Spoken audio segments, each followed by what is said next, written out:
The old pickup truck moved through the Virginia evening the way it had moved through every Virginia evening for the past 11 years, without announcement, without urgency, without any particular argument with the road beneath it. It was a 1994 Ford F-150 in a shade of green that had once been called forest, but had since faded into something more honest and less romantic. A color that belonged to old things that had stopped trying to look like anything other than what they were. The engine turned over with the particular sound of machinery that has been maintained carefully but not babied. The sound of something that has been asked to work and has worked and will continue to work because the person responsible for it understood that reliability is a form of respect. Harlan Voss drove with one hand on the wheel. His left elbow rested on the door, the window cracked 2 inches despite the October cold, because he had always preferred real air to whatever a heating vent decided to give him. He was 78 years old, and he drove the way he did everything at his own pace, in his own lane, with complete indifference to the opinions of anyone moving faster. The Blue Ridge Mountains were doing what they did in October, turning purple in the failing light. The ridgeline going from green to dark blue to something that was almost black against the last pale orange of the western sky. He had been looking at those mountains from this road for 25 years, and they had never once repeated themselves exactly, and he had never once stopped noticing them, though he would not have described what he did as noticing. It was simpler than that. He just looked. The mountains were there. That was enough. His hair had gone fully white sometime in his early 60s, and he had never thought about it much, the same way he had never thought about the deep lines the years had carved into his face, or the particular way his left knee announced every change in weather before any meteorologist on television could. His body had become a kind of instrument over the decades, one that registered the world with a precision that had nothing to do with comfort. The knee was stiff tonight. The cold had been in it since morning. He had taken 2 aspirin at noon, and they had done what they could, which was less than they used to do. He turned off Route 9 into the small gravel lot and cut the engine and sat for a moment in the silence. The town of Mill Haven, Virginia was not a place people sought out. It was a place people arrived at by a series of smaller decisions that each seemed reasonable at the time, and then stayed in because leaving required a larger decision that never quite assembled itself. There was a main road with a gas station that had 2 pumps, a hardware store that smelled of motor oil and old rope, and the particular dusty warmth of a place that sells things.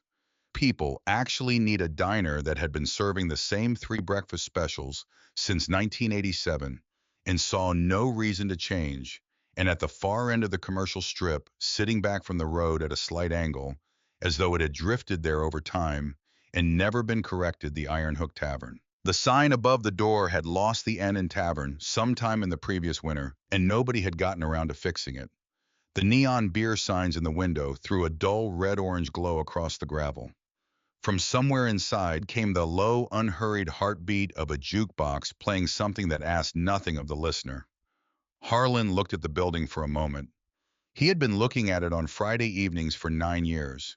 It had not changed in any way that mattered. He reached for his cane. It was a plain thing, dark wood worn smooth at the handle from years of daily use, the kind of wear that accumulates not from neglect, but from the opposite, from being held consistently worked, depended upon.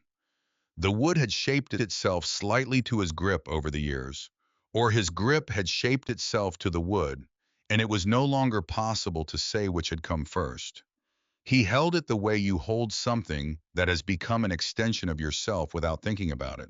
He opened the truck door and stepped down in the sequence he had refined over 5 decades of managing a left leg that did not work the way left legs are supposed to work. Left foot first, contacting the running board, then the ground. Right foot following. Cane planted on the gravel weight distributed the brief private negotiation between what he intended and what gravity preferred. His left knee sent its usual message up through the thigh, the dull specific ache that had been part of his mornings and evenings since 1971. He acknowledged it the way you acknowledge an old letter you have read so many times you no longer need to open it. He walked across the gravel slowly, not cautiously.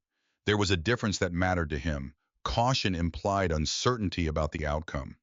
What Harlan Voss moved with was something else entirely, a deliberateness that came from having made peace with his own pace decades ago and having never since required the world's permission to keep it. The door of the iron hook opened with the familiar resistance of a hinge that needed oil and had needed oil for at least 3 years.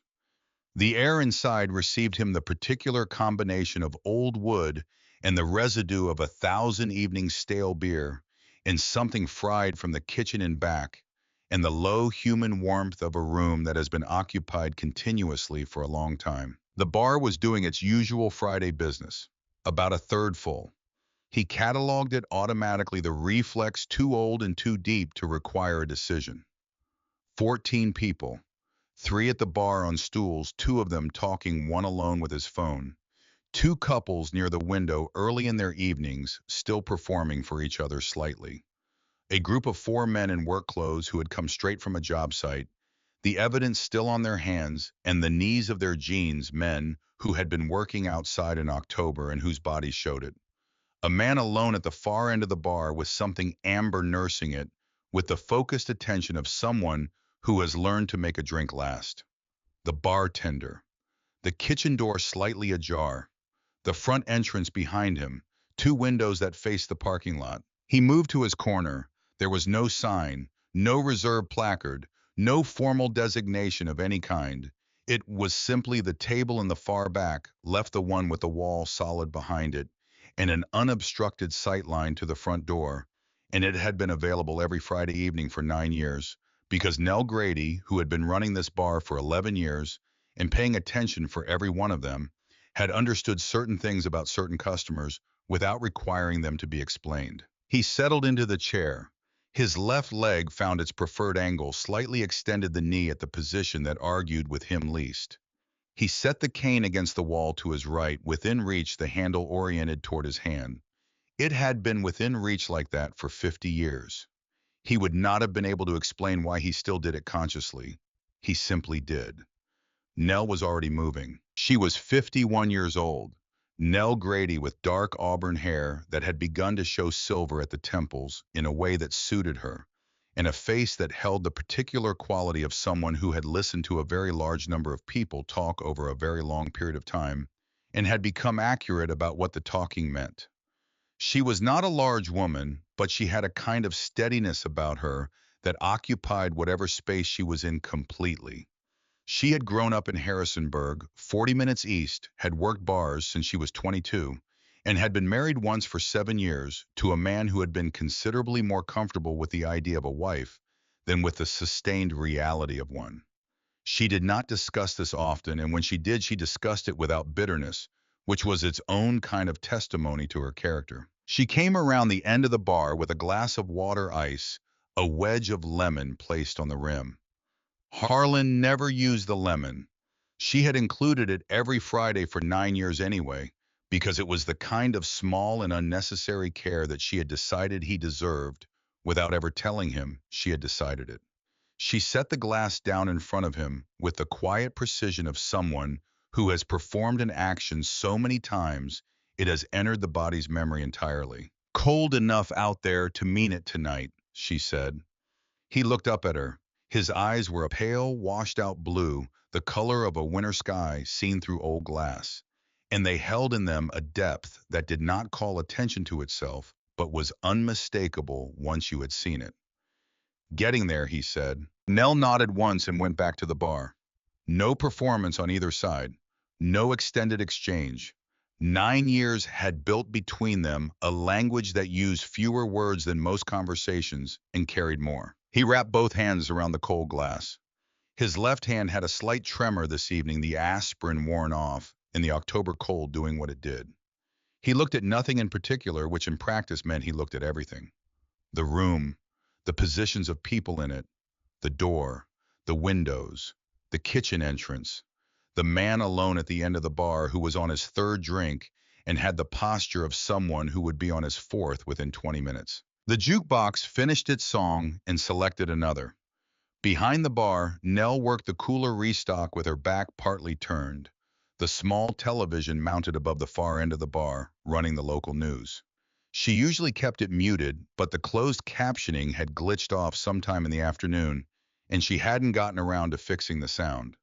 The anchor's voice came through the bar's ambient noise at a low volume, readable but not dominant. The story about a gas main repair on the interstate concluded, and the segment shifted. The graphic in the corner of the screen read "Wanted" in blocky red letters. Beneath it was a photograph, surveillance footage, the kind captured by a camera positioned for coverage, rather than detail slightly grainy. The contrast adjusted by whatever software the department used to pull still images from video. It showed a large man, broad across the shoulders, a leather vest, a specific way of holding himself that communicated something particular to anyone who had spent time learning to read how men carry themselves. The anchor said something about a suspected arson at a commercial storage facility outside Culpeper, a fire that had destroyed two warehouses and caused significant damage to a third. Persons of interest, an ongoing investigation. Anyone with information was encouraged to contact the tip line displayed at the bottom of the screen. The segment lasted 45 seconds, perhaps 50. Nell reached up without looking and turned the volume back down, her attention on the cooler. At his corner table, Harlan Voss looked at the television. He looked at it for the full duration of the segment. His expression did not change.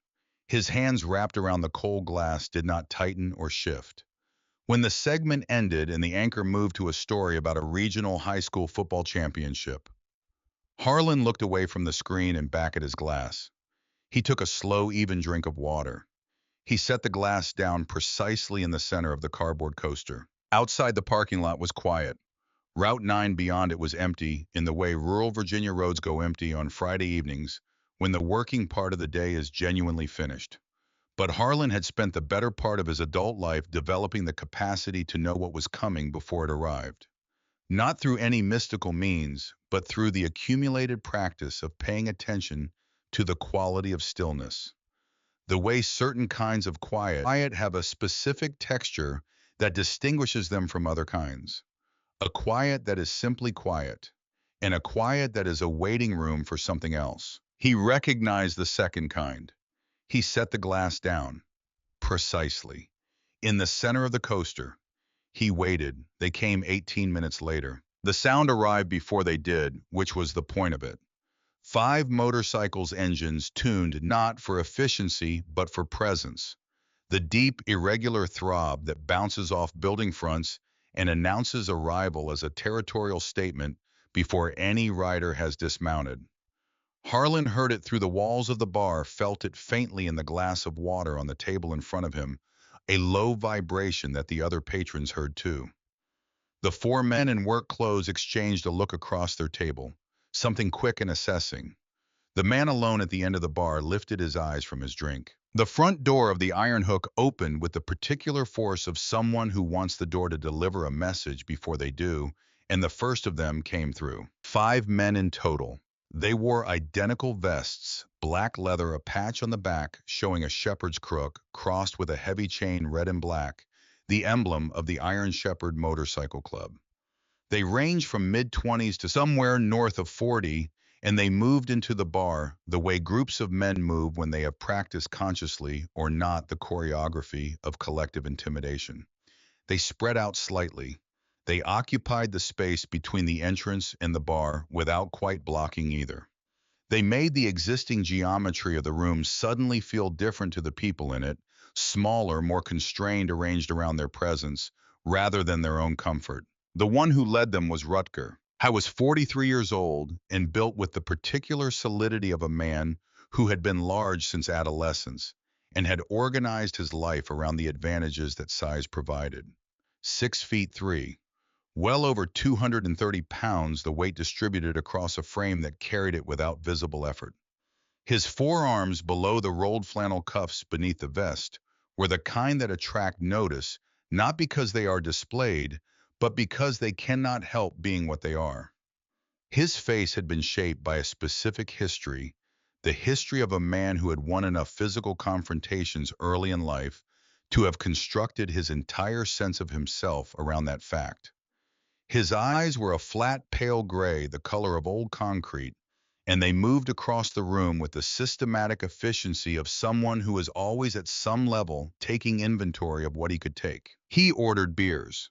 Nell served them without a change in expression, the professional neutrality she had developed over 29 years of tending bar. The understanding that a calm surface is its own form of management. She set the bottles down, took the cash, went back to her end of the bar, kept her movements small and her face composed. For a few minutes it seemed like it might be nothing. The five of them occupied the stools at the near end of the bar and talked among themselves in the low-register voices of men doing the ordinary work of unwinding. The other patrons had redistributed their attention in the way civilians always do when an element of uncertainty enters a space, drawing their focus inward, making themselves quieter and less visible. The instinct of people who understand that the best outcome in certain situations is not to become part of them. Harlan watched the door and drank his water and waited. It was one of Rutger's associates who noticed him first. A younger one leaned with a restlessness about him that expressed itself in the way his eyes never settled anywhere. For more than a few seconds, the restlessness of a young man who needs an audience and is always looking to find or create one. He said something low to Rutger and indicated Harlan's corner with a tilt of his chin.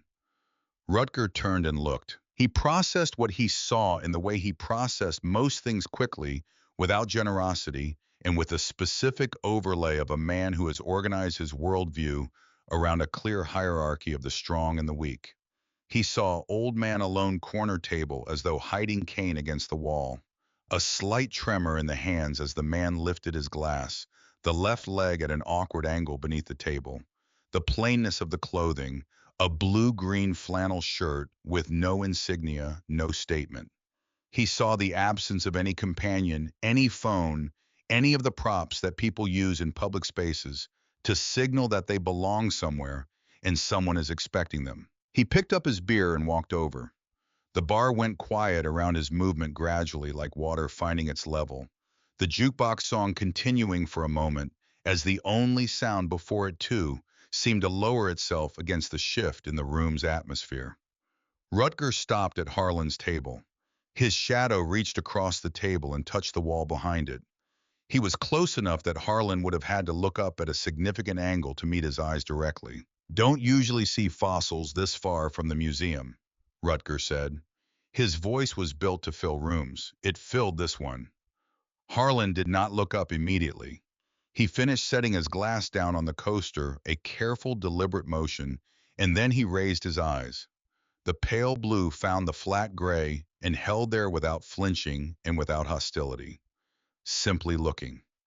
The look of a man who sees what is in front of him clearly and completely and finds it neither alarming nor impressive. "I've been coming here longer than that patch has been on your back," Harlan said. His voice was a quiet rasp, the voice of a man who had learned a long time ago that volume is a tool used by people who aren't confident they're being listened to. Something shifted in the geography of Rutger's expression.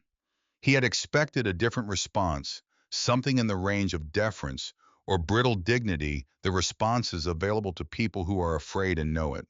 What he received was neither. One of the others had drifted over the heavy-set one with a thick beard and a ring through his lower lip, positioning himself at Rutger's shoulder, with the body language of a man who finds other people's suffering entertaining in the way some people find sports entertaining.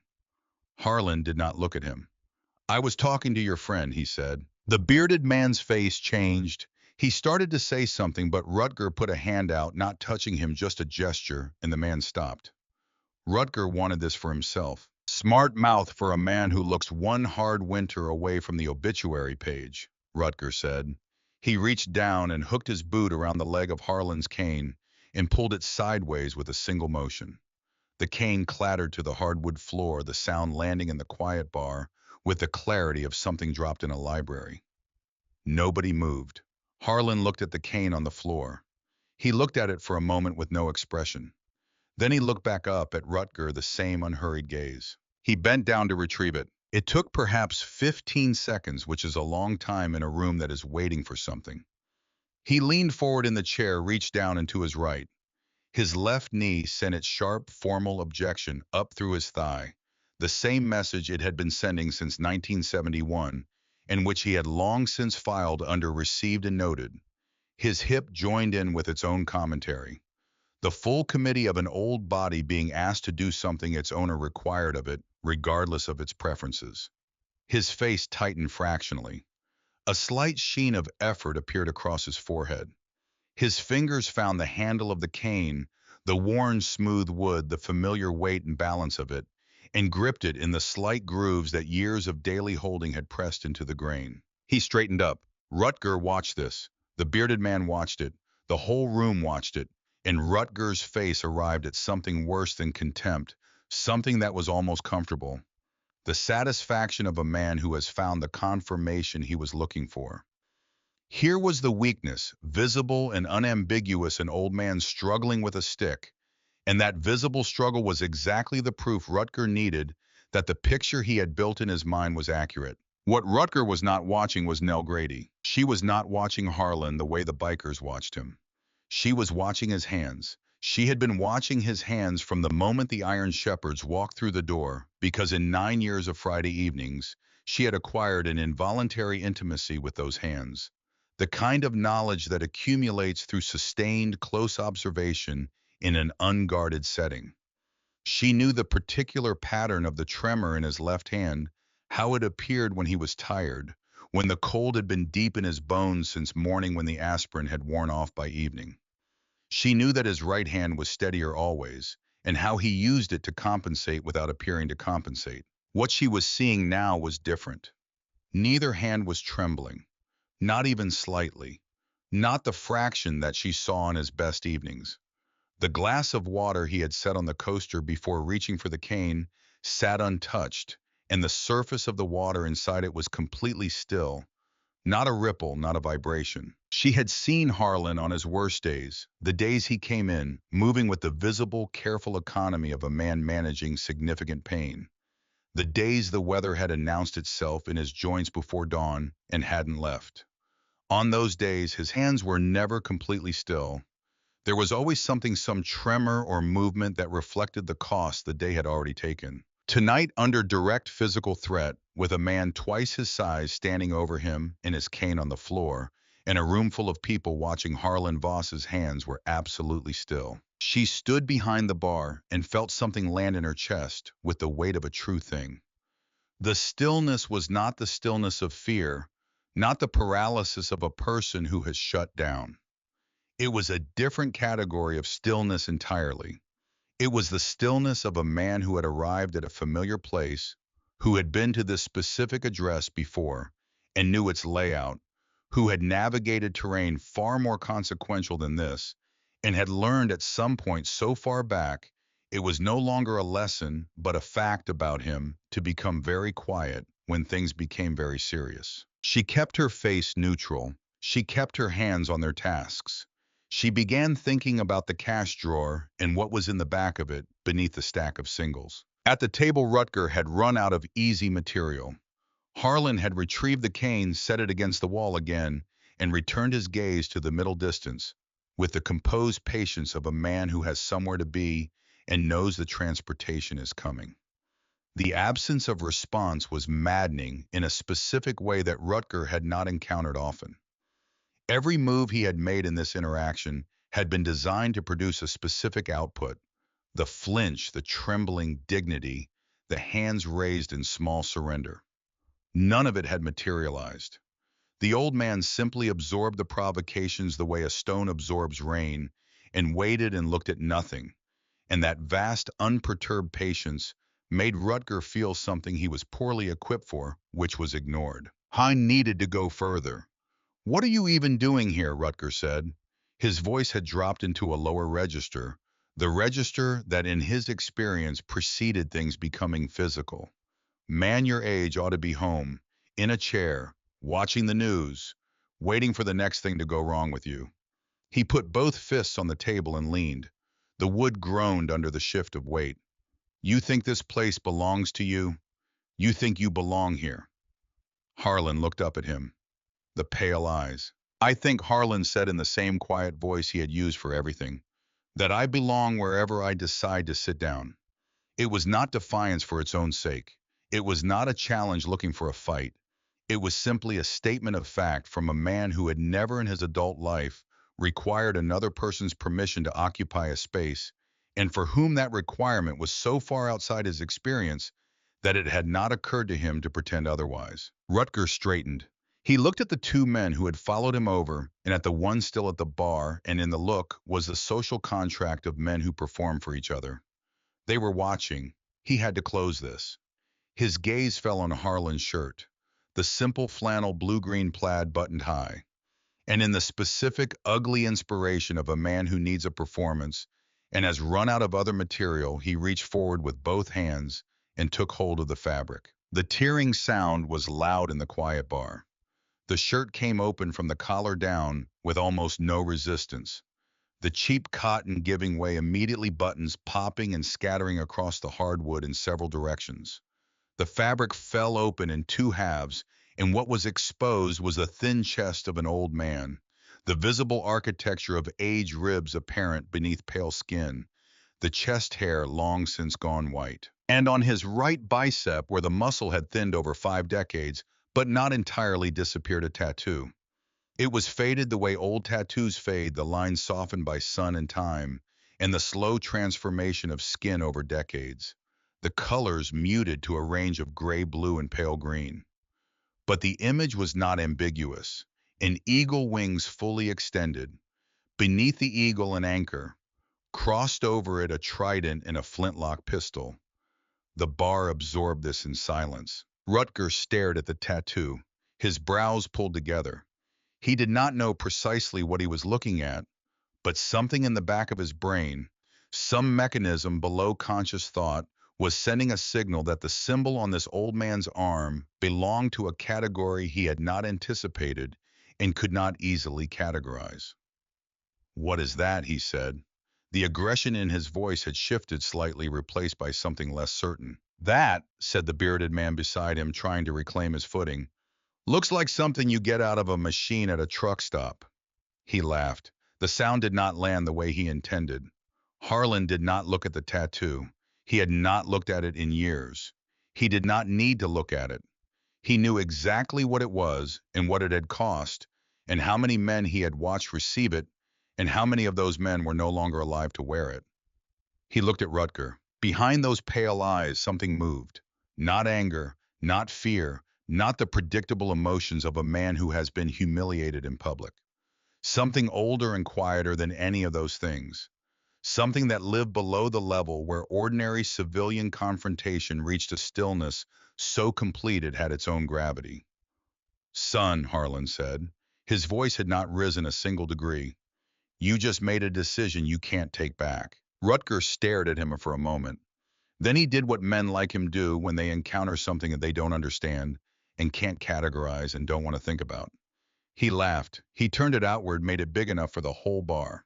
"That's real good, old timer. That's real good." He reached down and gripped Harlan's left arm above the elbow. His hand nearly closed around it. He pulled Harlan to his feet, or began to, but Harlan was already rising, absorbing the pull into his own motion, standing with the deliberate control of a man who has decided to stand rather than one who has been forced to.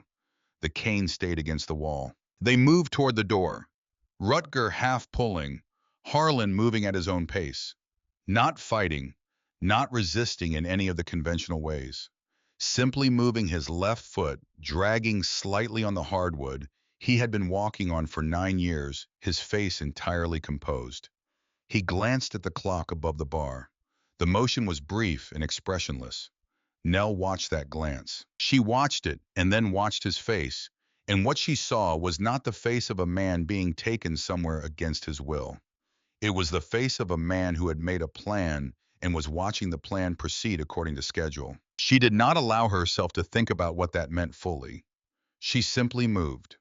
Through the gap in the bar, into the back hallway, into the small, cluttered office. She pulled open the cash drawer on the second try.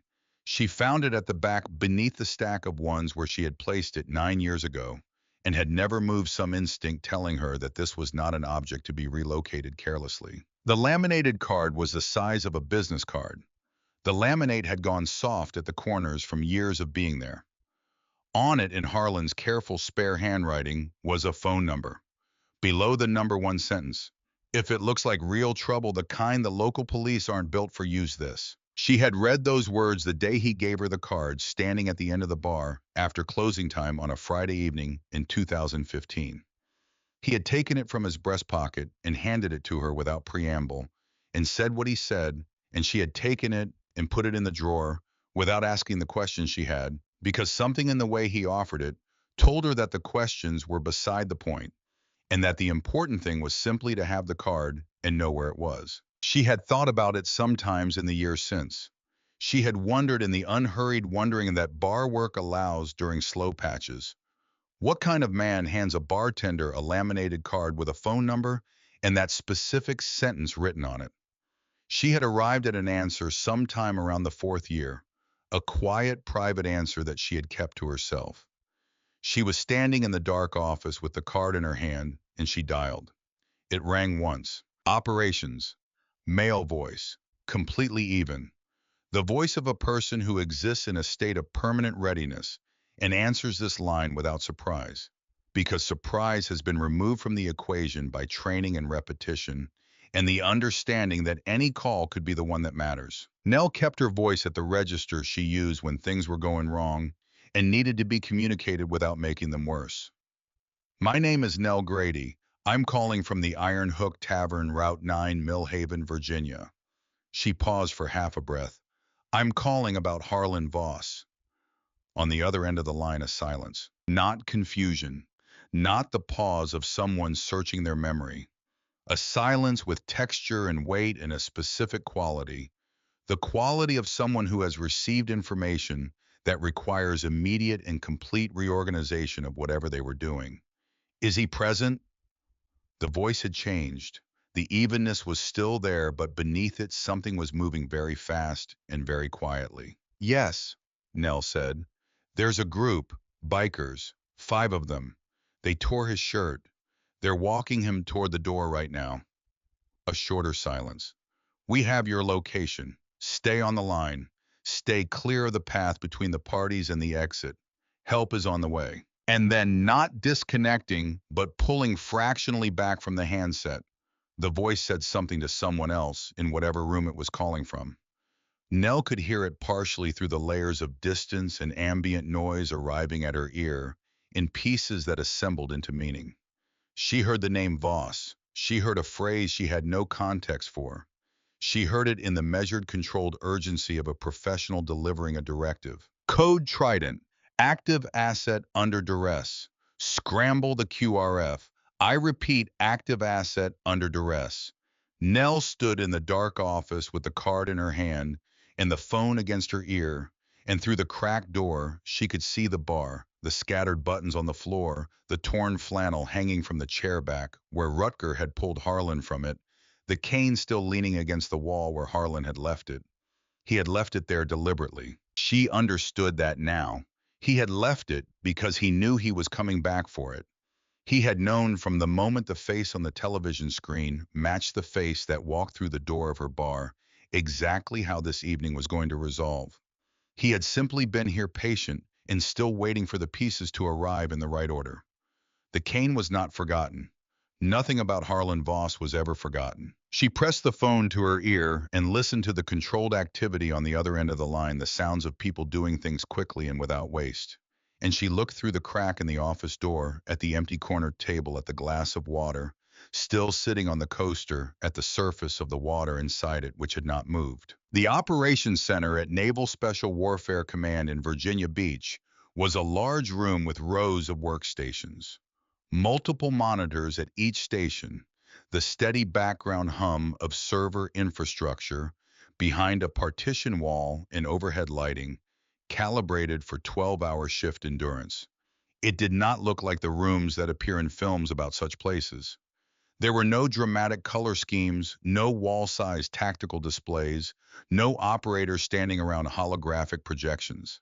It was a working room. It looked like one. On a Friday evening at 22 minutes past 8, it was running on weekend watch staffing, which in this command meant reduced numbers, but not reduced readiness. The people here understood that the distinction between those two things was not semantic. Master Chief Petty Officer Owen Harwick was at the secondary communication station working through a logistics report that required his signature before he left the building.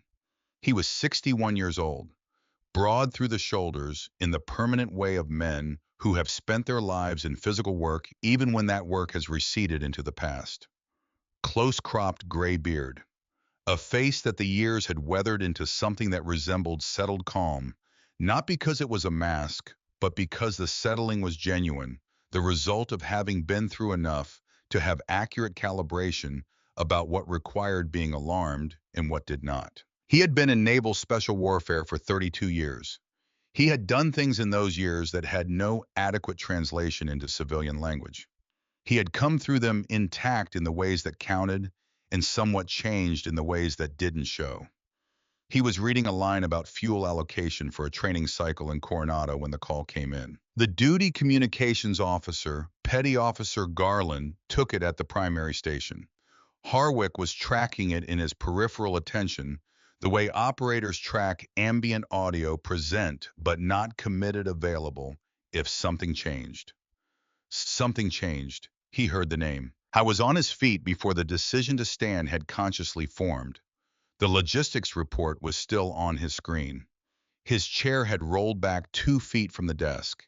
He was crossing the floor toward Garland's station, and the speed of his movement caused two of the other duty personnel to look up from their monitors with the alert attention of people trained to notice when someone senior moves differently than usual. "Give me that," Harwick said quietly, reaching past Garland for the secondary headset. Garland, who was 24 years old and had been at this post for 8 months and had never seen Master Chief Harwick move in exactly that way, extended the headset without a word. Harwick listened for 12 seconds. Then he said, "Tell her to stay on the line and stay out of the path," and he pulled the headset off and turned to the room. Commander Declan Pruitt had been in his office at the back of the operations floor, visible through the glass partition, reviewing after-action documentation from a training evolution that had concluded earlier in the week. He was 46 years old, lean with the kind of face that processed things quickly and showed the processing without drama. And he had been working in naval special warfare for 18 years with a competence that was specific and not incidental. He was good at his job in the way that the best officers are good at theirs, not because they are the most capable physical specimens in the room, which at their rank is no longer the point, but because they understand how to organize capable men under conditions that would disorganize less disciplined people. He had looked up when Harwick moved. He was standing when Harwick reached the office door. "Sir." Harwick's voice had a quality Pruitt had not heard in it in 3 years of working together. Not exactly urgency, adjacent to it. Something that lived in the territory between urgency and a particular kind of gravity. Code Trident, civilian activation on the emergency line. He paused for one deliberate beat. "The name is Harlan Voss." Pruitt looked at him directly. "Say that again." "Harlan Voss, sir. Civilian establishment, the Iron Hook Tavern, Route 9, Millhaven, Virginia. Witness reports 5 hostile subjects, physical contact, already made subject is being moved toward exit." Pruitt was already coming around the desk. The shift in the room was immediate and physical, a change in the quality of the air, a collective recentering of attention among every person on the floor. Not because they knew what had been said, most of them didn't, but because they could read in the bearing of two senior men a change that was categorical rather than incremental. "Harlan Voss," Pruitt said. The name occupied his mouth differently than most names did. He had first encountered it during his own training, not in official documents, but in the way it was spoken by senior operators when they were being honest about where certain things came from. He had encountered it again in a redacted file 3 years ago, in a context he was not permitted to discuss in this room. He had never expected to encounter it in a live operational situation on a Friday evening. He turned to the room. "QRF, full deployment, wheels turning in 5 minutes. He looked at Garland. "Coordinate with the local sheriff's office, Millhaven, Augusta County. A Tier 1 asset is in a compromised situation. Naval personnel are responding. Sheriff's Department is to establish outer perimeter only. No entry, No contact with the parties inside. This is our situation to manage. He turned back to Harwick. Tell me about him. Now, while we move. They were already going. I served under him, Harwick said as they moved down the corridor toward the equipment staging area. The sentence arrived with a weight that slightly changed the air around it. Briefly, 1987. He was in his last years then. I was just beginning mine. He ran a training evolution in August heat that I have thought about at least once a week for 34 years. He navigated a corner voice steady. But that's not the reason you know his name, sir.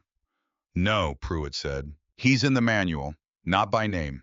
Chapter 7 of the Niesauer's Tactical Handbook. The extraction protocols, the small unit contact procedures under compromised physical conditions. The section on maintaining mission integrity when the mission's circumstances have fundamentally changed. Harwick paused briefly. He didn't write those sections. He demonstrated everything in them. The men who came after him wrote it down. They pushed through the equipment staging area door. 4 men already in motion, the brisk and practiced efficiency of people who have run this transition so many times it no longer requires thought, only execution. Gear coming off hooks. Weapons function checked and secured. Communications equipment verified and distributed. The QRF operated on the understanding that the interval between alert and deployment was a variable, and that with sufficient discipline, that variable could always be made smaller. His file, Harwick said, continuing as he moved to his own gear, is mostly redacted. You've seen it. I've seen what's left of it. What's not in it, because the operational details are classified until 2031, is what happened in 1971. He checked a magazine, cleared a chamber, returned the weapon to its holster with the automatic motion of 32 years of the same action. Extraction mission. Location I am not going to name in this building.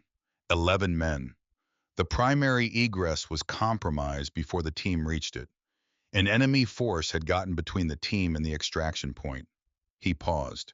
Someone needed to hold a position. Give the 11 men enough time to reach the secondary extraction. Enough time to get clear. Pruitt was putting on his jacket. He said nothing. He was giving the conversation his complete attention. Voss volunteered, Harwick said. What the rest of the team did not fully know at that point was that his left leg had already been compromised during the approach phase of the mission. He'd taken a hit, fractured left fibula. He had not reported it because reporting it would have resulted in him being pulled from the mission, and there was no one available to fill his function at that point in the operation. Harwick looked at Pruitt. He held that position for 4 hours, alone, under direct contact, with a broken leg. The staging area was ready, 12 men, 3 vehicles. All 11 men extracted safely. He came out last on his own and refused medical evacuation until every member of his team was accounted for and confirmed. Harwick pulled on his jacket and straightened it. The fibula didn't heal correctly. They did 3 surgeries over the following 2 years, and none of them fully resolved it. He's been using a cane for 53 years. He paused. To my knowledge, he has never explained to a single civilian why. The room was quiet except for the final sounds of preparation. The cane, Pruitt said. Yes, sir. The thing they were mocking him for. Yes, sir. Pruitt adjusted his collar. His expression had the quality of a man who has completed a calculation and found the result both unsurprising and clarifying in equal measure. He looked at the 12 men assembled in the staging area, and then he looked at Harwick. Let's go get him, he said. The 3 SUVs left Virginia Beach at 8:37. No lights, no sirens. They moved through the Virginia night in close formation speed, appropriate to the situation with the quiet purposefulness of things that have no need to announce themselves. In the lead vehicle, Pruitt sat with the tactical map and his phone and did not speak unless there was something to say. Harwick was beside him. The 12 operators distributed across 3 vehicles were men who had been in enough situations to understand that the quality of the silence on the way to a job tells you something important about the job. This silence was focused, not tense. The silence of people who understand exactly what they are doing and why they are doing it, and who have calibrated themselves accordingly. Harwick looked out at the Virginia night, the hills going dark against the sky that held the last gray memory of daylight. He thought about August 1987, a training evolution at a site. He didn't need to name even to himself, and a man he had watched conduct that evolution in brutal heat, with what Harwick had understood only afterward, was a fractured leg, and who had never modified his pace, never asked for accommodation, never let the pain reach his face in any way that the younger men around him could read, and who had said at the end of it to a group of men that included a 27-year-old Owen Harwick, who was just beginning to understand what he had gotten himself into. The mission doesn't know you're hurt, so the mission doesn't care. The only question is whether you do. Harwick had not completely understood it at 27.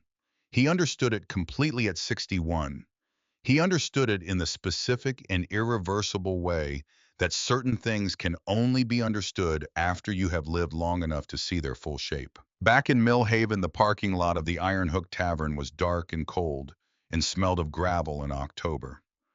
Rutger had walked Harlan Voss through the front door and down the 3 wooden steps and into the lot, and was now standing with his 4 associates redistributed around them. The bikers spread out in the casual geometry of men who think they have finished something and are enjoying the finish. Harlan stood in the lot with his shirt open in 2 halves and the cold working into his chest, and he looked at Route 9, and he made the same calculation he had been making in various forms for most of his adult life. What is the cost of what I am being asked to endure, and what does enduring it accomplish, and how much longer does it need to continue? I needed 8 more minutes, perhaps 9. He had told Nell at what point to call. He had a reasonable estimate of response time based on distance and the specific capabilities of the people on the other end of that line. He was within the window. He needed to stay in place. He was cold. The flannel had been adequate for October in Virginia. With the shirt open, the wind off the ridge came through without obstruction. Rutger was talking. He was doing what he did when he had an audience and had achieved a dominance he wanted to prolong, which was to explain it. The voice was loud enough for the men around him. The content was the content of a bully's victory speech, more performance than substance, but Harlan listened to it with the patient attention he gave everything, because information is information, regardless of its source. Out here, it's just us, Rutger was saying. No bar full of people watching, no little corner to hide in, just you and me and the night air, and you're going to listen to what I have to say, and then, I'm cold, Harlan said. The silence that followed was absolute. Rutger stared at the old man in the ruined shirt standing in the October parking lot, and the sheer flat practicality of the statement, the complete absence of any dramatic register, the mundane specificity of "I'm cold" in the middle of Rutger's performance stopped him, the way a very unexpected sound stops a person through pure cognitive interruption. What? Rutger said. My shirt's torn, Harlan said. He looked at Rutger with the pale eyes, the eyes that had been looking at difficult things since before Rutger was born. I'm standing outside in October. I'm cold. If you have something to say, say it. Otherwise, I'd like to go back inside. Something moved across Rutger's face that was complicated and did not resolve cleanly. He had run variations of this situation many times over many years, and there was always a script, a sequence, and the old man kept departing from the script in ways that Rutger did not have a ready response to, and that absence of a ready response was its own kind of disorientation. He grabbed the front of the torn shirt, his fist closing around the hanging fabric, and turned Harlan roughly the kind of physical repositioning that substitutes for having something coherent to say. And at that moment, the parking lot of the Iron Hook Tavern filled with light, not police lights, not the cycling red and blue of cruisers. Something different. 3 pairs of headlights, full intensity white, positioned with the deliberate geometric precision of vehicles that had been placed by people who understand the tactical value of light. They came from 3 directions with a simultaneity that was not accidental from the road and from both ends of the lot, and they stopped and the engines cut, and in the sudden silence the light remained 3 steady white beams that made the lot as bright as a work site and left everything in it without shadow or ambiguity. Rutger's hand fell from the shirt, not a decision, a reflex. All three vehicles opened at the same moment, not one after another. Simultaneously, every door on all three SUVs opening at once, with the coordinated precision of people who have practiced this transition until the coordination lives in the muscle rather than the mind. 12 men stepped out. They were dressed in dark navy operational clothing boots, bloused gear secured and organized with the kind of neatness that is itself a statement. They moved from the vehicles to their positions with an economy that was immediately profoundly different from any movement in Rutger's experience. There was no wasted gesture. There was no spreading wide or puffing up or any of the physical vocabulary that men in Rutger's world used to communicate threat. These men simply moved to where they needed to be and stopped, and the perimeter they formed around the front of the building was complete before Rutger had finished processing the fact that they were getting out of the vehicles. 12 men, 3 vehicles, complete silence. Inside the bar, the remaining patrons had turned to the windows. The 4 men in work clothes, the couples who had been near the window, the man alone at the bar's far end. They saw through the glass the parking lot flooded with steady white light, and 12 men in dark clothing arranged in a formation that managed simultaneously to be completely still and completely alert. Rutger's 4 associates had come to the door of the bar when the lights appeared. They stood in the doorway and they were very still, and their stillness was not the stillness of composure. The last man out of the vehicles was Commander Declan Pruitt. He came from the passenger side of the lead SUV, and he walked toward the tavern without haste and without any of the physical theater that the situation might have seemed to call for. He moved with the measured stride of a man who is accustomed to arriving at places and having those places reorganize themselves to accommodate his arrival, not through force but through the specific gravity of genuine authority. He was tall, and the operational jacket and the bearing added to that impression without manufacturing it. His face in the white light was composed entirely. He did not look at Rutger. He did not look at the iron shepherds in the doorway. He walked up the 3 wooden steps to the covered porch of the Iron Hook Tavern and stopped in front of Harlan Voss in the parking lot, and everything in it went completely quiet. Pruitt brought his heels together. The sound was precise and clean in the cold night air.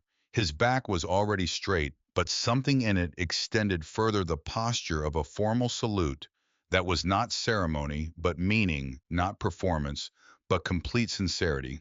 His hand came up. "Master Chief Voss," he said. His voice was clear and carried without effort across the parking lot to every person in it.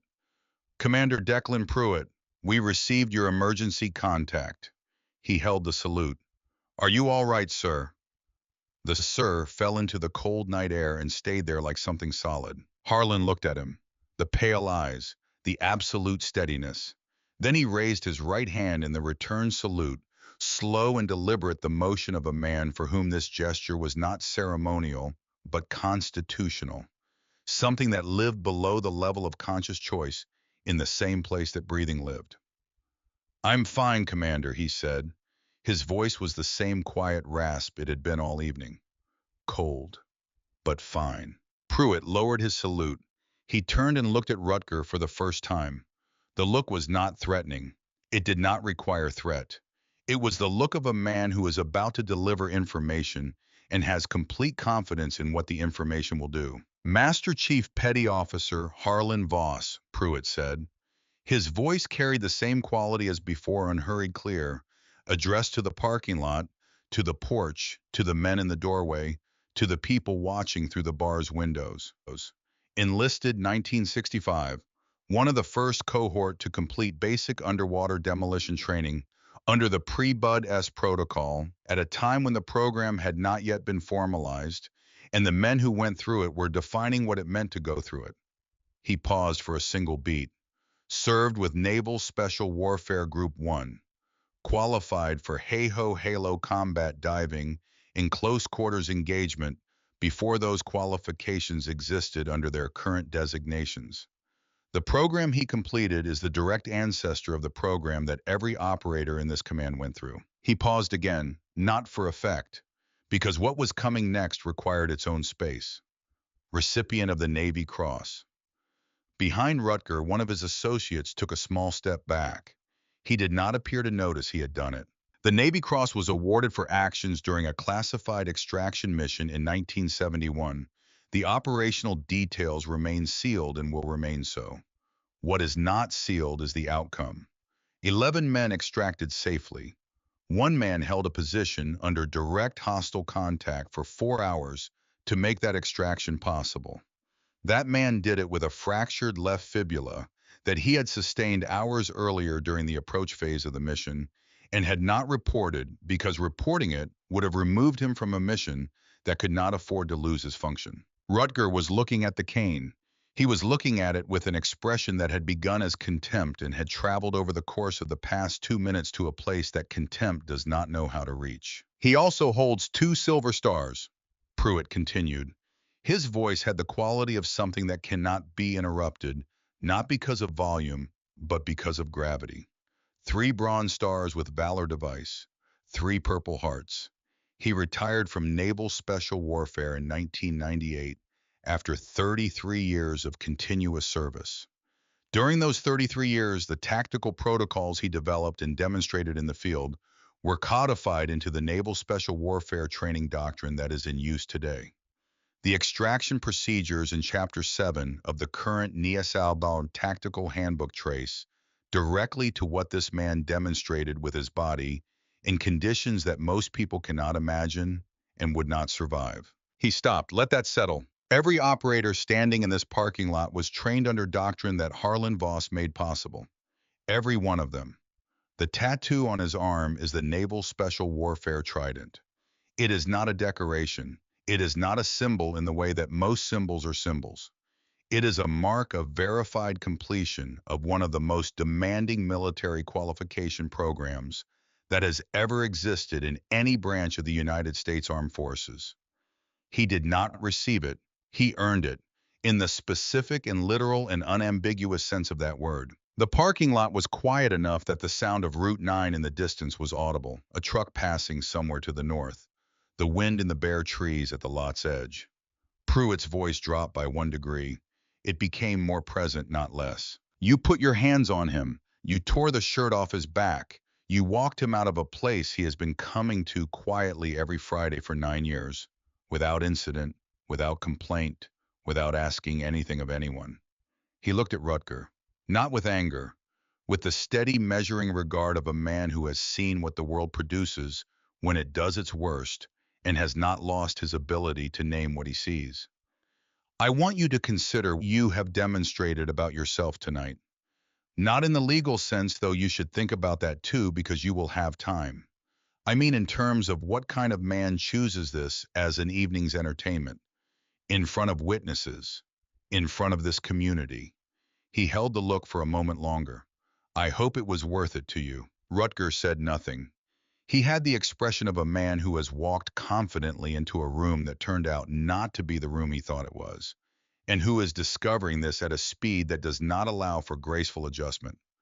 He looked at Harlan, the old man in the ruined shirt on the porch, the 12 men in the light behind the commander, the pale eyes looking back at him with something that was not triumph, not anger, not relief.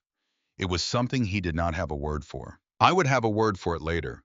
He would think about it many times in the months that followed, in the quiet and reduced circumstances that followed, and he would eventually arrive at something close to a word. But not tonight. Tonight the word was not available to him. Inside the bar, the 4 men in work clothes had been watching through the window. They were men in their 50s and 60s, men who worked with their hands, and whose hands and faces showed the evidence of that work accumulated over decades. They had sat through Rutger's entire performance. They had made the calculations that civilians make when confronted with a complicating force, the calculations of exposure and consequence, and the pragmatics of keeping yourself out of situations that aren't yours. But they had watched everything. And the man nearest the window, the heavy-set one in the Carhartt jacket with the gray beard, and the hands that looked like they had been used for serious work for a very long time, pushed back his chair. He stood up. He did not make a gesture. He did not say anything. He simply stood and faced the window, facing the scene in the parking lot. The man across from him stood. Then the man at the far table. Then the man at the end of the bar with his amber drink who had said nothing to anyone all evening and had watched everything with the still patient attention of someone who has a long memory for certain specific kinds of moments and knows one when it occurs. Four men standing, facing the window, not applauding, not speaking, not performing any of the gestures that acknowledgement usually takes in public spaces. Just standing in the way that men of a certain age and a certain kind of history sometimes stand when they have witnessed something that calls for a response. And the response that is adequate to the moment is not a thing that words or gestures do well. Nell Grady came out of the back office. She stood behind her bar and she looked through the window at the parking lot and at Harlan on the porch and at the 12 men arranged in the white light and at Commander Pruitt and at Rutger, standing with his hands at his sides in his elaborate performance completely and finally over.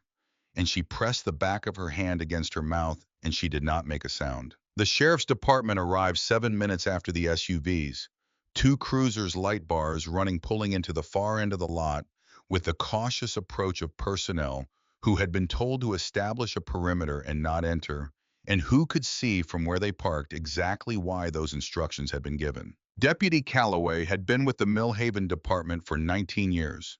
He stepped out of his cruiser, assessed the scene in the parking lot, and walked to where Commander Pruitt was standing at the perimeter's edge.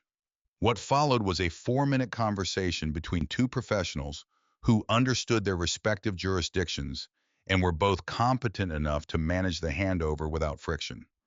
Pruitt provided the account. Calloway asked two questions. He got two complete answers. He made his radio call. Within 30 minutes, two additional cruisers had arrived.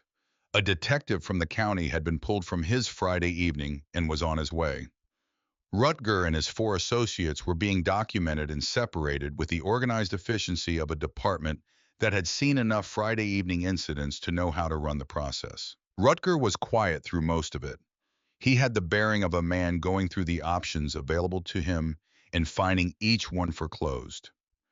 The youngest of his associates was less composed, cycling between loud protest and sullen silence, in the way of someone who has never been in a situation this far outside his range of experience. The assault charge was uncomplicated.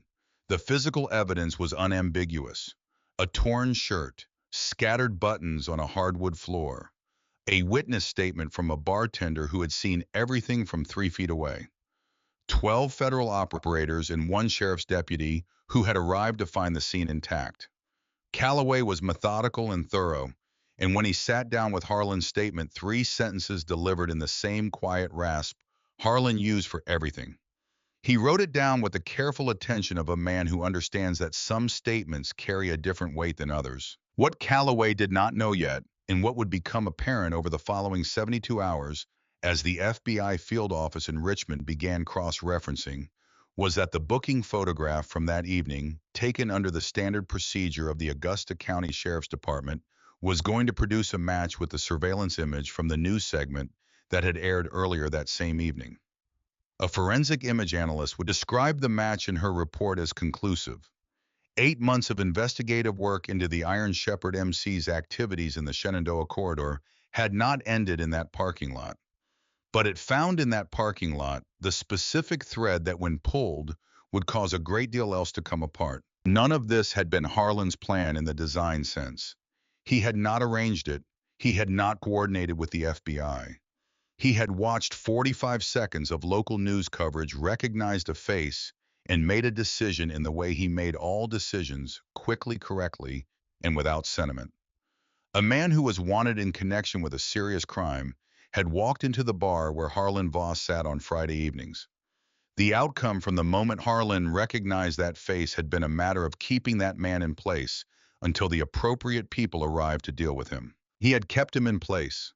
He stood now on the porch of the bar with a navy jacket someone had produced from a gear bag draped over his shoulders against the cold, watching the organized activity of the parking lot with the calm, focused attention of a man who finds particular satisfaction in watching people do their jobs well, whatever those jobs happen to be.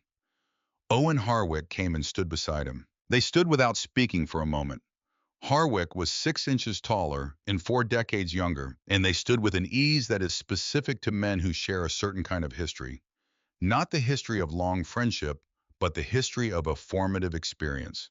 The kind of gravity that accumulates when one person's actions have had a decisive and permanent effect on the course of another person's life. You look terrible, Harwick said. You got old, Harlan said. I had help. They were quiet again. In the lot below them, Rutger was being walked toward a cruiser, his hand secured, his bearing stripped of the performance he had maintained for years.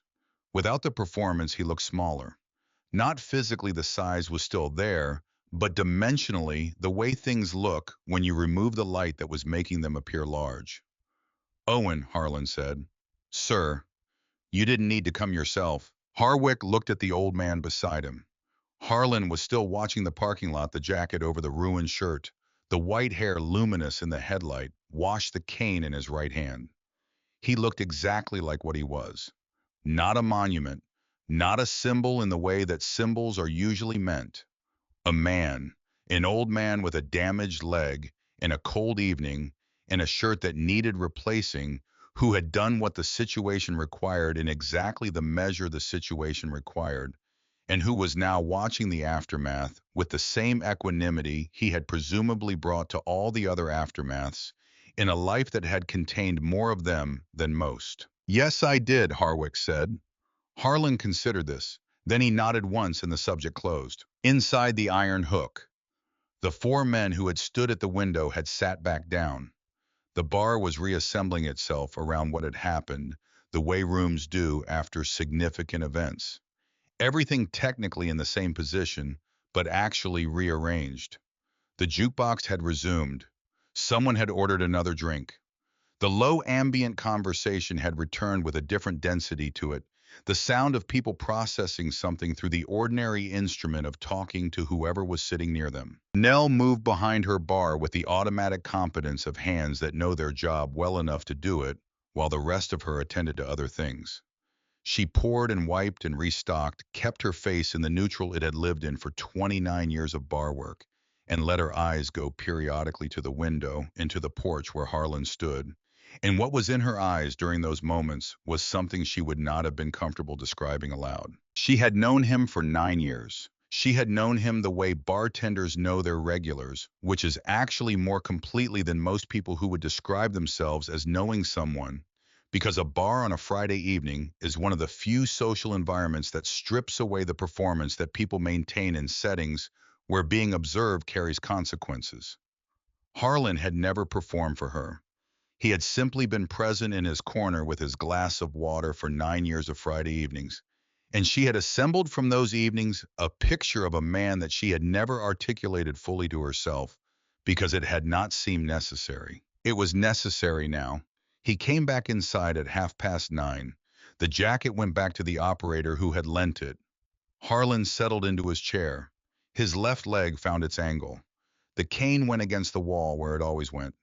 His shirt was still open in two halves, and he held them together with his left hand, the absent, practical gesture of a man dealing with a draft problem rather than an indignity. Nell came around the bar with a glass of water and beside it a folded flannel shirt, dark green medium weight from the hardware store 3 doors down.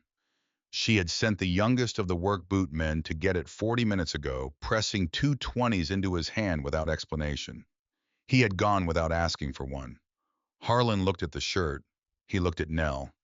The bathroom's clear, she said. Go put it on. I went. I was back in 4 minutes. He sat down and picked up the water glass, and the tremor was back in his left hand, the evening's cold working into the joints, October-specific tax. He set the glass down. Nell sat in the chair across from him. She never sat on this side of the bar during business hours. She put her forearms on the table and looked at him. How long did you know, she said. When you turned the TV off, he said. She absorbed this. You recognized him from that far away, from a surveillance photo. It wasn't that blurry, he said. You let him drag you out of your chair. I let him think he was dragging me. He said it without emphasis, the way he said most things as information rather than as a point. Nell was quiet for a moment. The last of the cruisers pulled out of the parking lot through the window behind her. The SUVs had left 20 minutes ago. Pruitt had shaken Harlan's hand before leaving a grip held 2 seconds longer than a formal handshake requires, and had said something low that Nell hadn't caught. Harlan had nodded once. Whatever it was had landed completely. Harwick had been last. He had stood in front of Harlan on the porch and put his hand on the old man's shoulder briefly, and Harlan had covered it briefly with his own, and then Harwick had walked to his vehicle, and the convoy had moved back onto Route 9, and the night had absorbed them as if they had not been there. He said something to you, Nell said. Right before you went through the door, you leaned close to him and said something. I saw it through the office door. Harlan set the water glass down. He looked at the table surface for a moment, the scarred wood with its record of 9 years, the ring marks and the minor gouges that accumulate in surfaces that are used seriously over a long period of time. I told him I recognized his face from the news, he said. I told him the longer he kept me in this bar, the worse it was going to go for him. Nell looked at him steadily. He thought you were bluffing. He thought I was a frightened old man saying whatever came to mind, Harlan said. No irony in it, no satisfaction, just the accurate description of what had occurred from the perspective of someone who had been inside it. And he didn't leave. He didn't believe me, which was his mistake to make. Nell was quiet for a moment. The jukebox was playing something slow and unhurried. Route 9 through the window was dark and empty. The work boot men at their table were talking in the low tones of people who have shared something they are still trying to find the edges of. Why didn't you just go, she said. When they first came in, before any of it started, you could have gotten up and walked out. He considered the question. He gave it the full consideration that he gave things that were asked seriously. Because walking out, he said, would have meant he walked out too. And the people who have been working on that investigation for 8 months don't get the thread they need. He paused. And because a man who spent 33 years doing difficult things in difficult places, for reasons that had nothing to do with his own comfort, does not get up and leave a bar because someone is rude to him. The second reason was the real one. Nell understood that. The first was context. The second was character. She looked at the cane against the wall. Harwick had come in before he left, had found her behind the bar, and told her in under 2 minutes in the way that men like him deliver important things without preamble and without decoration. He had told her about 1971, about the position, about the fractured leg that had never been reported and never been mentioned by the man who had been walking on it for 53 years. He told me, she said, Harwick, about 1971. He said I should know. Harlan's expression did not change, but something behind it shifted fractionally the way a surface changes when something moves in the room. Owen talks too much, he said. Owen talks exactly enough, she said. A silence settled between them, the comfortable silence of people who have known each other long enough to have arrived at a new place in that knowing without losing the foundation of everything before it. The men who didn't come home, Harlan said. His voice had dropped not in volume, but in the way that voices drop when what they are carrying is heavier than usual. They don't get to tell their stories. They don't get to explain what they did or why they did it. He looked at his glass. The least I can do is not brag about mine. Nell pressed her lips together. She did not trust her voice for a moment. The cane, she finally said. The cane, he agreed. She reached across the table and placed her hand briefly over his, the left one, the one with the tremor, the one that tonight had been absolutely still when it mattered. She held it there for a moment, and then she took it back and stood up. Same time next week, she said. Same time next week, Harlan said. She went back to the bar. He finished his water and sat for a while in his corner with the wall behind him and the sight line to the door and the cane within reach. And then he put on his jacket and walked out to the truck and drove home through the Virginia night. The weeks that followed had the quality of an aftermath, doing what aftermaths do, which is settling quietly and without drama through the systems that exist to manage it. Legal, institutional, organizational. Each moving at its own pace, its own schedule, toward its own conclusions. The assault charge was simple. The evidence was unambiguous. The torn shirt recovered from the bar floor, The scattered buttons in their evidence bags, the witness statements from Nell and from the work boot men and from the couples near the window and from the man who had sat alone at the far end of the bar with his amber drink and had said nothing to anyone all evening, but who had seen everything with the clear, attentive eyes of a man who understood what he was watching. 12 federal operators with accounts. One sheriff's deputy who had arrived to find the situation intact and documented. Rutgers attorney, a public defender named Marsh, who was competent and overworked in the way that public defenders are generally competent and overworked, reviewed the case with the professional detachment of someone who has learned to assess situations quickly and without self-deception. He described the situation to his client accurately, and without comfort, this was not a situation he was going to be able to significantly improve. The sentence when it came was not the harshest one available to the court. The judge was not a theatrical person, but it was a real sentence with real consequences in real time, and a supervised release component, and several hundred hours of community service that the county would schedule on its own timeline. The FBI investigation was slower and quieter, and most of its details remained outside public knowledge, which is how serious investigations generally prefer to proceed. What became known in Mill Haven in the way that things become known in a small Virginia county was that the Iron Shepherd MC's local chapter had been substantially disrupted. Several members faced charges of varying severity. The national organization had moved with notable speed to sever its association with the Mill Haven chapter, and with Rutger personally, the speed of that severance carrying in it a message about the calculation of association that the remaining members were in no position to misread. A chapter that had operated for 11 years ceased to exist as a functional organization within 30 days of a Friday evening in October. Harlan came in every Friday. He sat in his corner. He ordered water. Nell brought it with the lemon wedge he never used, same as always. The jukebox played. The regulars came and went. The Iron Hook returned to being what it had always been, a place for people who needed a quiet corner and no particular interrogation. But something had changed in the invisible way that spaces change after events of sufficient weight. The four workboot men continued to come in on Fridays, as they had for years, and now they stopped at Harlan's corner table on their way to their own. Not to make conversation, not for any extended acknowledgement, just to stop. The man with the gray beard and the large hands would put one hand briefly on the back of the chair at Harlan's table, the specific gesture that is neither touching nor not touching, a contact without contact, and then move on. Every week, without discussion, without any of them deciding to do it as a decided thing. It had simply become part of the evening structure, as natural and unremarked as the jukebox. Nell noticed. She said nothing. In November, the first hard frost came early, and the leaves came down all at once. The mountains went brown and then bare, and the sky above them turned the clear, cold blue of deep autumn. Harlan drove Route 9 every Friday in the old pickup, the heater running.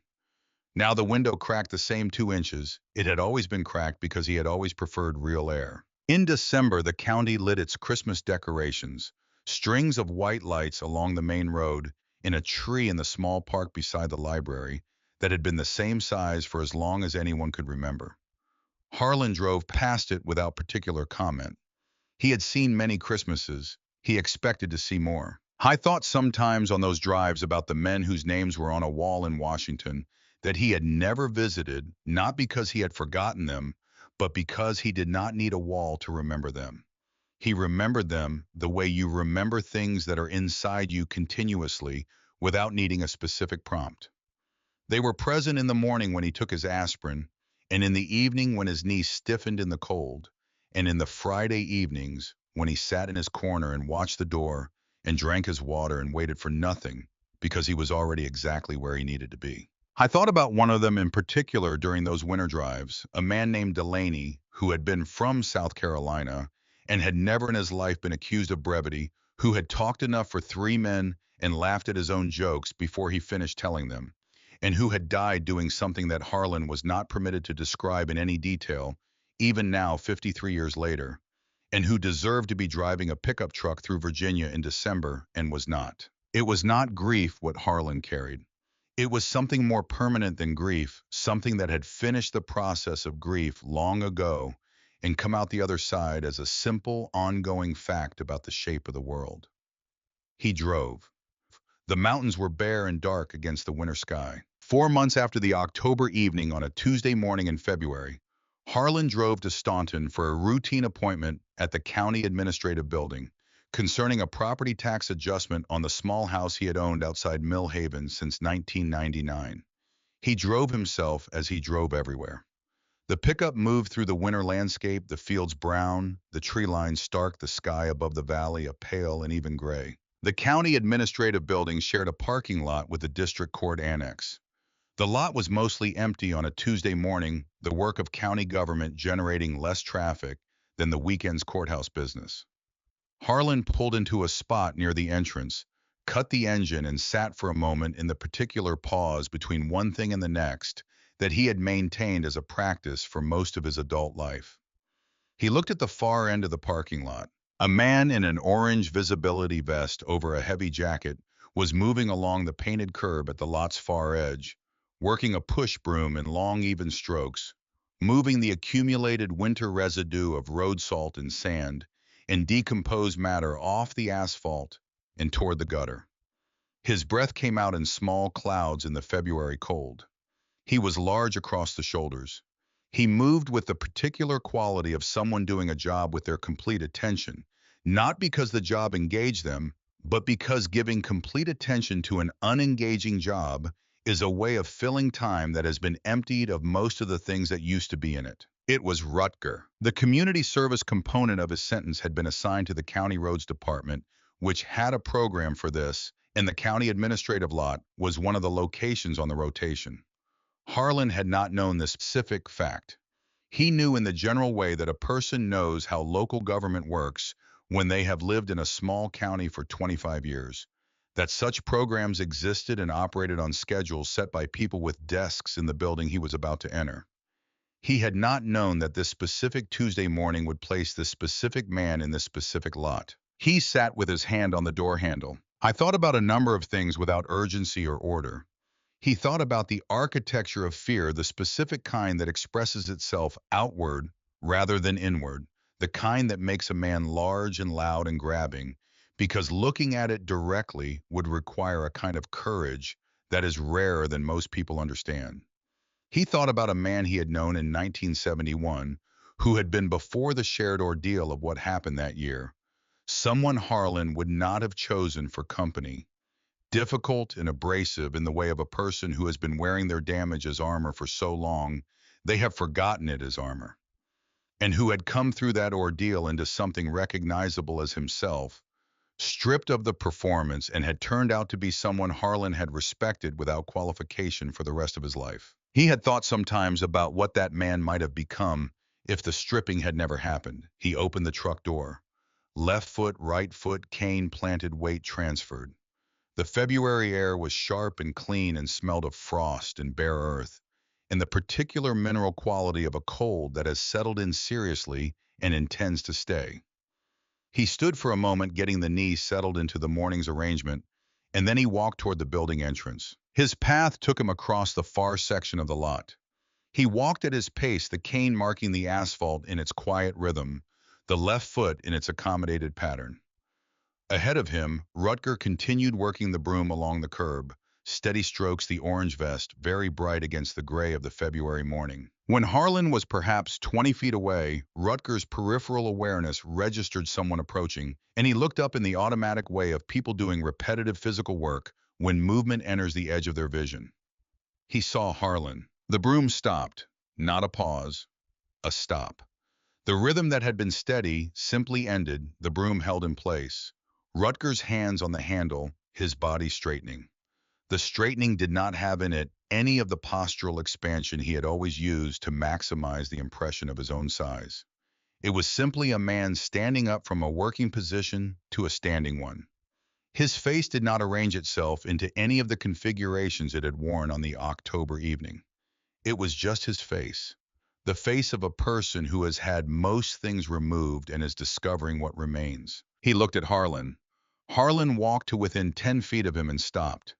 They stood in the empty far end of the county administrative parking lot on a Tuesday morning in February and looked at each other. The broom was between them. The orange vest was very bright. The February sky was pale and even and gave nothing in any particular direction. Rutger's mouth opened slightly. Something was working toward formation. His jaw moved. Nothing came out. He looked down at the asphalt at the line of displaced salt and grit that the broom had been accumulating and then back up. Harlan looked at him for a long time, not with anger. Whatever function anger serves the situation had ceased to require it at some point in the months between October and now. What he looked at Rutger with was the quality that comes from having spent a very long life developing an accurate understanding of the material composition of people, not in the moral sense, not in the sense of judgment, but in the sense of a person who has worked with many kinds of difficult material under many kinds of pressure and has learned to see what it is made of and where it will hold and where it will not. On the October evening, he had looked at Rutger and seen a man whose entire structure was built around a performance of strength that was in fact the external expression of something much smaller and much more frightened. He looked at him now and saw the same man, smaller now in the way that things become their actual size when the performance around them ends. The performance was gone. What remained underneath was not monstrous. It was ordinary. The ordinary, recognizable, deeply human smallness of a person who had made bad decisions for bad reasons over a long period and was now for possibly the first time required to sit with the weight of them without the protection of the performance. I was sitting with it. Harlan raised his right hand, not in a salute. He was a civilian standing in a county parking lot on a Tuesday morning in February.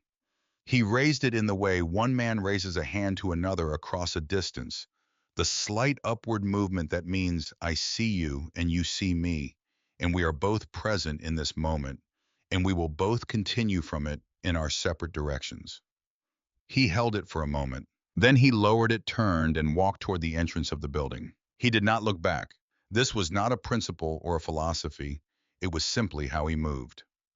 Forward, at his own pace, with the cane and the knee and the 53 years of accommodation and the 33 years of things he carried and the 9 years of Friday evenings and the particular stillness that had come from having been in enough genuinely dangerous situations to have developed an accurate and permanent sense of what danger actually was and what it was not. The automatic doors opened in front of him.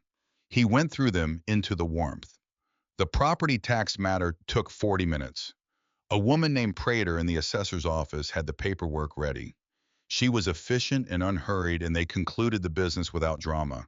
Harlan thanked her and walked back through the lobby and out through the automatic doors. The parking lot was empty in the far corner.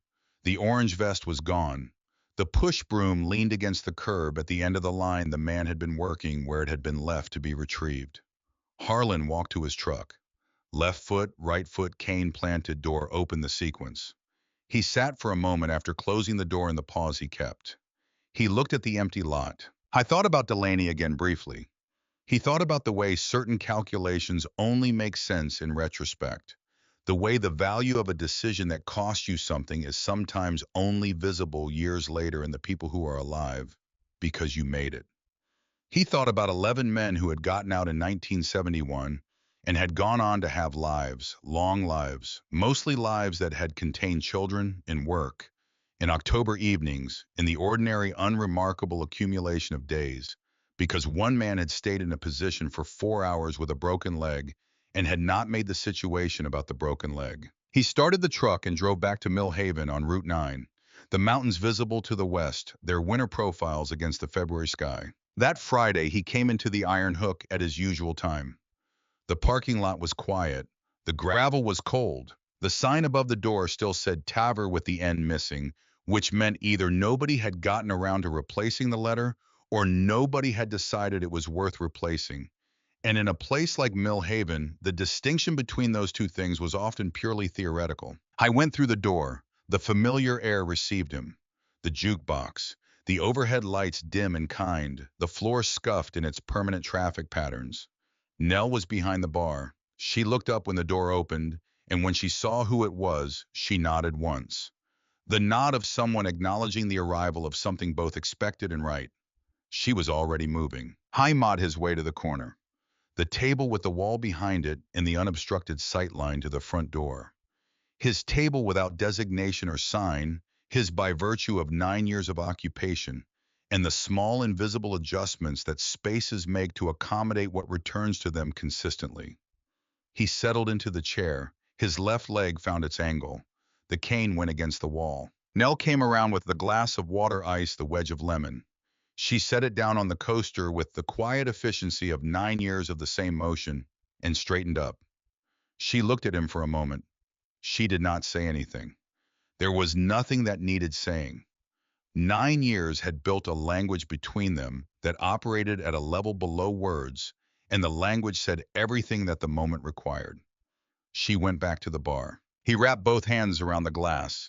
The left hand held its tremor, the cold working into the joints the way it did in February, the way it would do in every February remaining to him, which he thought about with neither dread nor particular sentiment, but simply as a fact about the shape of the time ahead. He had been cold before. He would be cold again. These were not complaints. He looked out the window. Route 9 was dark beyond the parking lot. The gas station light 300 yards down was doing its ordinary work, the orange-yellow glow falling on the empty road and the gravel shoulder and the leafless trees at the edge of the lot.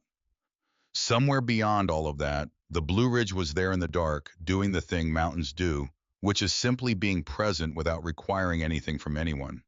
Ancient and enormous and entirely indifferent to the affairs of the valley below, in the specific way that makes the valley's affairs feel appropriately scaled. The jukebox played, something slow. The work boot men came in at their usual time in their usual arrangement. They stopped at his table on the way to their own. The man with the gray beard put his hand briefly on the back of the chair, the gesture that had become part of the Friday evening's architecture without anyone deciding it would be. Harlan received it the way he received it every week, without performance, without deflection, with the simple acknowledgement of a man who understands that certain things are offered as truth and deserve to be received accordingly. A few other people came in. The bar filled to its usual fraction. The jukebox cycled through its choices. Nell moved behind the bar with the practiced ease of a person whose hands know their work so completely that the rest of her is free to attend to other things. Harlan sat with his water and his sight line to the door, and the cane within reach, and the pale eyes that looked at nothing in particular, and therefore looked at everything. He thought about the men who had not come home, not with grief which had done its work long ago, and finished, but with the simple, ongoing awareness of them, the way you are aware of things that are part of you. They did not get to sit in bars on Friday evenings. They did not get to feel February and old injuries, or watch gas station lights through cold windows, or hear jukeboxes play something slow in rooms that smelled of old wood in the accumulated evenings of ordinary people. They did not get any of the unremarkable, unheroic, completely irreplaceable texture of continuing to be alive in a world that had moved forward without asking anyone's permission. They had been owed that. They had not gotten it. The least he could do was not brag about being the one who had. He took a slow drink of water. He set the glass down in the center of the coaster. Precisely, the way he set it down every week. The jukebox played. The bar held its warmth against the February outside. The mountains were out there in the dark, doing what mountains do. Harlan Voss sat in his corner with his back to the wall and the door in his sight line and the cane within reach. And he was exactly where he was going, and he needed nothing else, and he waited for nothing because this was already it.